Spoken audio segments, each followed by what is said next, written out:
The hum of the neon sign outside Sunny's diner flickered against the glass as Emma wiped down the counter for what felt like the 100th time that night, her body aching from the double shift she had been pulling all week just to make ends meet. The diner was nearly empty, save for a couple of college kids finishing their milkshakes and an elderly man reading the newspaper by the window, and Emma could already picture herself walking home in the cool night air, peeling off her shoes, and quietly checking in on her son, Noah, who was always fast asleep by the time she returned from work. But just as she was about to put away her rag, the door creaked open and a man stepped inside, his appearance immediately drawing the attention of the remaining staff. He wore dusty jeans, a faded jacket, and shoes that looked like they had walked 100 miles, his unshaven face suggested exhaustion, maybe even hardship, and the other waitresses quickly turned their backs, whispering that he looked like the kind who would order a coffee, linger for hours, and leave without a tip. Emma, however, saw something else, a tiredness in his eyes that went beyond physical weariness, the kind of heaviness carried by someone who bore the weight of the world in silence. Without hesitation, she approached him with a gentle smile and handed him a menu, though she already placed a steaming cup of coffee in front of him before he even asked.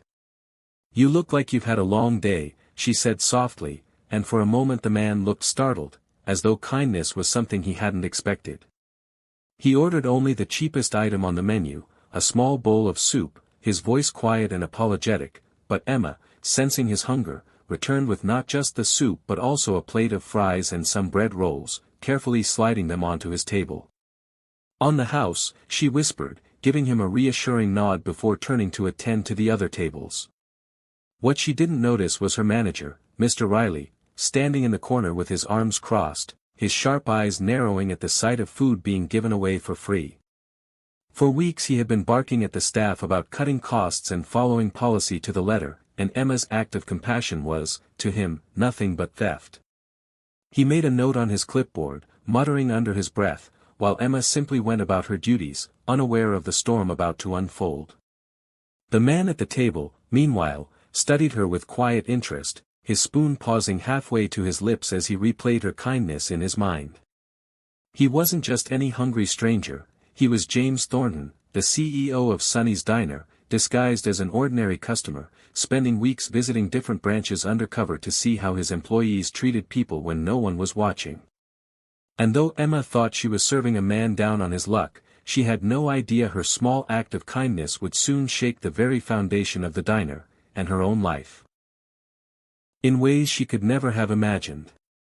Emma arrived at the diner the next morning, clutching a brown paper bag with Noah's lunch inside, her mind already running through the day's tasks and the hope that her manager might be in a better mood than usual, but before she could even hang up her coat or tie her apron, she was called into the cramped office at the back, where Mr. Riley sat behind the desk with a smug expression, tapping a pen against a report in front of him as if he had been waiting for this very moment. "Emma," he began in a tone that dripped with authority, "I reviewed the cameras from last night, and what I saw was completely unacceptable. You gave away food for free, didn't you?" Emma's heart skipped as her stomach sank, but she straightened her shoulders and replied gently, "Yes, sir, I did. The man looked like he hadn't eaten properly in days, so I gave him some fries and bread to go with his soup. It wasn't much, and I'll happily pay for it out of my tips." Riley's face hardened, his lips curling into a thin smile that didn't reach his eyes, and he leaned forward with relish as he said, "That's theft, Emma. This isn't a charity, it's a business, and your bleeding heart nonsense costs money. You're fired, effective immediately." The words landed like a blow, and Emma's throat tightened as tears pricked at her eyes. She tried to reason with him, explaining that she had never once been late, had covered countless extra shifts without complaint, and that this was the only job keeping a roof over her little boy's head, but Riley cut her off coldly, waving a dismissive hand toward the door. "Pack your things," he barked, "and don't make a scene." Emma walked out with her head lowered, clutching her apron in trembling hands while her co-workers exchanged sympathetic glances, though none dared to speak up against the manager. Outside, she leaned against the brick wall of the diner, the morning sun doing little to ease the chill of despair that wrapped around her. How would she pay the rent now, or afford Noah's asthma medication, or even put food on the table? Her chest tightened at the thought of disappointing her son, who believed his mom was strong enough to handle anything, and for the first time in a long while, she felt the weight of hopelessness creeping in. What she didn't know, however, was that across town in a quiet hotel room, James Thornton, the man she had served the night before, was sitting with his laptop open, reviewing the hidden footage of her shift, his jaw tightening as he replayed her warm smile, her gentle words, and the moment she placed food on his table without hesitation, then contrasted it with the coldness of Riley's voice as he dismissed her like she was nothing. James's heart burned with anger and disappointment, not at Emma, but at the culture that had been allowed to fester in his company, and as he closed the laptop with resolve, he knew exactly what he had to do. By tomorrow, the truth would come to light, and Emma's act of kindness would not only be vindicated but celebrated. The following morning, Sunny's diner buzzed with unease as the staff arrived to find camera crews setting up equipment inside, their bright lights glaring against the chrome surfaces and the smell of freshly brewed coffee mingling with nervous whispers, and everyone glanced at one another with wide eyes, wondering what was going on. Mr. Riley strutted around with a forced smile, straightening his tie as though he knew exactly what was happening, though the sweat on his forehead betrayed his nerves, and he barked at the waitresses to stand up straight and smile, because corporate must be making a promotional video. Just as the confusion reached its peak, the door swung open and in walked the very same man Emma had served soup and fries to 2 nights earlier, but this time he wasn't wearing dusty jeans and a faded jacket, he wore a tailored suit, polished shoes, and carried himself with the kind of authority that made the entire room fall silent. Gasps rippled through the diner as someone whispered, "That's James Thornton, the CEO." Riley's face went pale, his fake smile freezing as he scrambled forward to shake hands, but James's piercing eyes passed over him coldly before scanning the room, finally settling on Emma, who had been invited back under mysterious circumstances and now stood near the counter, her hands twisting nervously as if unsure whether she even belonged there. James stepped forward, his voice firm yet calm as he introduced himself to the staff and explained that for weeks he had been visiting different locations undercover, posing as an ordinary customer to see how both employees and customers were treated when no one thought the boss was watching. Murmurs spread quickly, shock visible on every face, and then James raised a remote, pointing it toward a large monitor the crew had set up in the corner. The screen flickered to life, showing grainy black and white footage of Emma bringing him coffee before he ordered, offering a kind smile, and then slipping extra food onto the table despite knowing it wasn't paid for. "This," James said firmly, his voice echoing in the tense silence, "is what true hospitality looks like: compassion, kindness, and heart.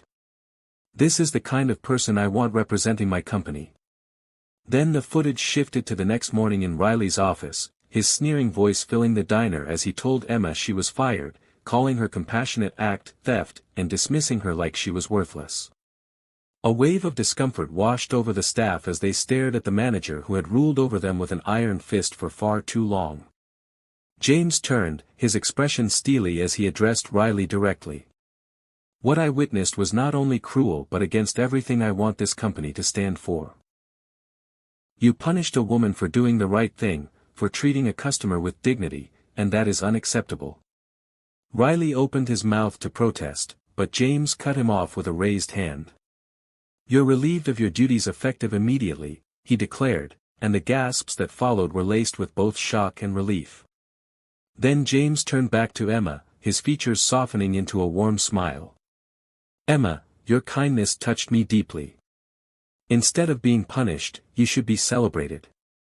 I'd like to offer you a management position with full benefits for you and your son."